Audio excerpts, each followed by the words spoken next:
நேரத்திலும் அந்த முட்டைகளை அக்குளில் வைத்துக்கொண்டு அதே அறையில் உட்கார்ந்து கொண்டிருப்பான்.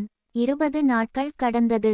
21ஆம் நாள் அவன் அக்குளில் இருந்த முட்டைகள் வெடித்து கோழிக்குஞ்சுகள் கத்தின.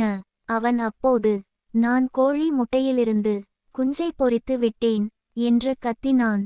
அவன் அம்மா அந்த அறைக்கு வந்து பார்த்தாள். என்ன ஒரு ஆச்சரியம்! 2 குஞ்சுகளை அவன் கையில் வைத்திருந்தான். அந்த ஊரிலுள்ள அனைவரும் அவன் வீட்டிற்கு வந்தார்கள். முன்பு திட்டியவர்கள் அனைவரும் இப்போது அவனை பாராட்டினார்கள். இந்த விஷயம் வெளி உலகில் பரவியது. சில பத்திரிகையாளர்கள் அவனை சந்திக்க வந்தார்கள். இதை எப்படி உங்களால் சாதிக்க முடிந்தது என்று அந்த சிறுவனிடம் கேள்வி கேட்டார்கள். அதற்கு அந்த சிறுவன், கோழி முட்டையிலிருந்து குஞ்சை பொரிக்க கோழி தேவை இல்லை. அந்த முட்டைக்கு தேவையான வெப்பமும் ஈரப்பதமும் இருந்தாலே போதும், குஞ்சு பொரிந்து வெளிவந்து விடும் என்று விளக்கம் கொடுத்தான்.